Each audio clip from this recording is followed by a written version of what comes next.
Hey guys, and welcome to a Photoshop tutorial. In this Photoshop tutorial we're going to be doing a light energy ball in Photoshop. This is CS6, but I am sure this will go back up into CS4, I believe. So I'm just going to show you guys some basic stuff. I'm not going to be doing the lightning effects like I did in my previous video on my last channel. I'm going to be keeping it nice and simple. So let's go ahead and get started. Alright, so the first thing you want to do is you want to start off with, you want to choose if you want to do blue, red, whatever color light energy you want to do. I'm going to go ahead and do blue. So I'm going to start with my darkest shade of blue. I'm going to go ahead and go to my brush, put my opacity to 100, bring my size up. So let's go ahead and resize this way using the bracket keys. That's the left and right bracket keys. Really a nice easy way to resize on the if you don't want to open up the home menu. So let's do that, and then first one's in. Then we go back into our colors, going lighter and then smaller, and then lighter and smaller again. So let's go even lighter just so we can get almost white right in the center. There we go.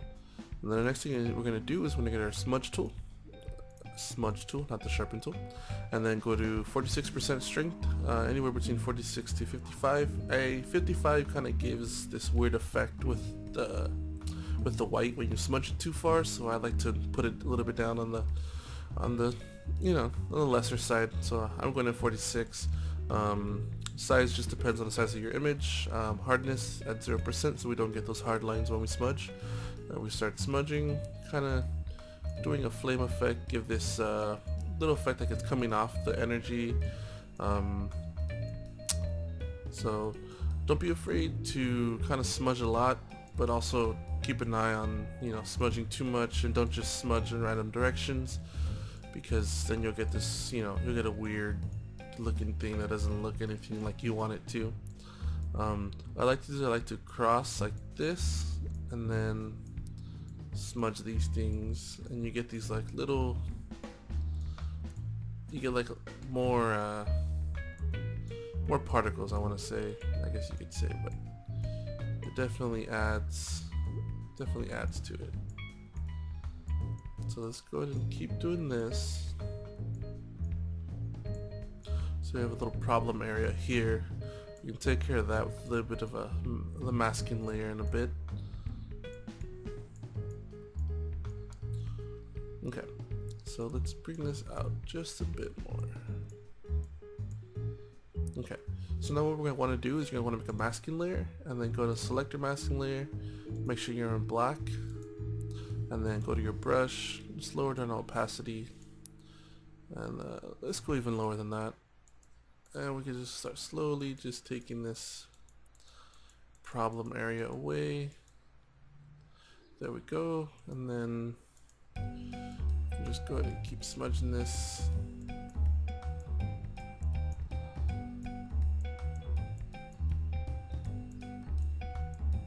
There we go. Alright, so let's go ahead and get our brush tool, and then we're going to go ahead and select our sparkle tool, which I made, and I will post a link to download in the description. So let's go ahead and make that small, bring it down using our bracket keys. Then what we're going to want to do is when I go to our brush presets right over here, go to brush and then shape dynamic, and you're going to want to put your size jitter around 50 to 60%, your angle jitter bring all the way up to 100, that way you don't have the same angle of spark. Don't mess around this, it'll make it look flat and kind of odd. So let's go ahead and do that, and then zoom in, and then let's start placing, let's up our opacity, and let's start placing these in here just like this. And I'm an idiot.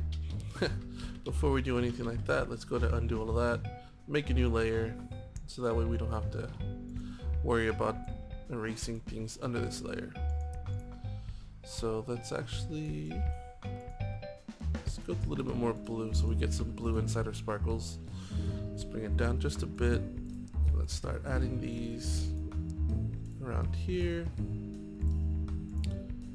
kind of thinning out as you get higher. So you want not a whole lot at the bottom, but you want, you know, you want to kind of start thinning out as you get to the top, because the energy is supposed to be kind of radiating off this ball down here, this form of mass of light. So let's start putting some more in here.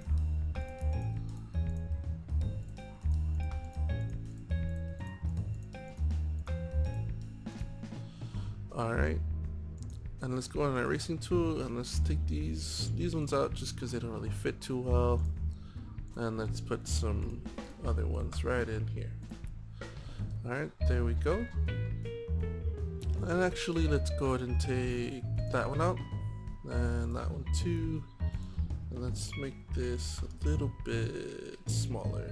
There we go. Okay, so let's zoom back out. Looks a little weird, so let's do this. So just trial and error, guys. Okay, that looks a little better. Okay, so we got this. One thing I'm not going to do is the lightning brushes. I will post them in the description just so you guys can mess with that, but I'm not going to do it in this tutorial, just going through basic stuff. So the next thing we're going to do is we're going to add it's like a shading to the rest of this image. So we're going to make a new layer. Let's name it room shading. And let's bring it down here. Let's change that to soft light. And what we're going to want to do is we're going to get your brush, leave your opacity. Let's bring our opacity down to 75. Let's select a round brush, really soft. Let's bring up our size. And let's go a little bit more blue. Not that much blue. There we go. And then what we're going to want to do is go ahead and do all of this just for the rest of the image, because this is supposed to be a ball of light, so it's supposed to illuminate the room. And then we want to bring that opacity down, make it not so intense, right around there. And then after that, let's go to make another layer, and then let's add a little bit more lighting, a little bit more blue around the hands, because that is the source of the energy. So let's go ahead and paint around here, and then go ahead and change our blending mode to soft light. There we go. Okay, so now after we got all that, what you're going to want to do is you're going to want to rasterize or flatten all these layers, but we don't want to get rid of them. So just in case we don't like our finished product, we can always go back and re-edit our layers. So what you want to do is you want to use Control Alt Shift E, and then so that'll give you a flattened layer of all the layers under it. So you have something that looks exactly the same all in one layer, so that way we can start rendering effects. So now let's go ahead and go to our lens correction, and let's go to custom, and let's darken this up a little bit, and then bring our midpoint down. Let's darken it all the way. Why not? Make it super dramatic. There we go. Let that effect. Let that effect render, and then let's go ahead and go to render, lens flare. You're gonna want to center the lens flare here. You can go and use any one of these. I like to use the 50 to 300 millimeter, just because it looks pretty cool. Don't make it too bright, because that'll happen. Don't make it not too bright, because then you won't be able to see it. So let's do it right there. It's kind of hard to tell with this small little window. I think you could zoom. No, you can't. Okay, so let's go ahead and add that. Alright, and then we have our lens flare. Just make it really dramatic, kind of Michael Bay-ish, really dramatic. Okay, so there's this, guys. I'm gonna go ahead and post download links for the brushes I use in this tutorial. So yeah, go ahead and take this, guys, run with it. I obviously didn't do lightning effects, but yeah, so go ahead and take this, run with it. Show me in the comments, post it in the comments. I would really like to see the work you guys do. And yeah, see you guys for the next one. Bye.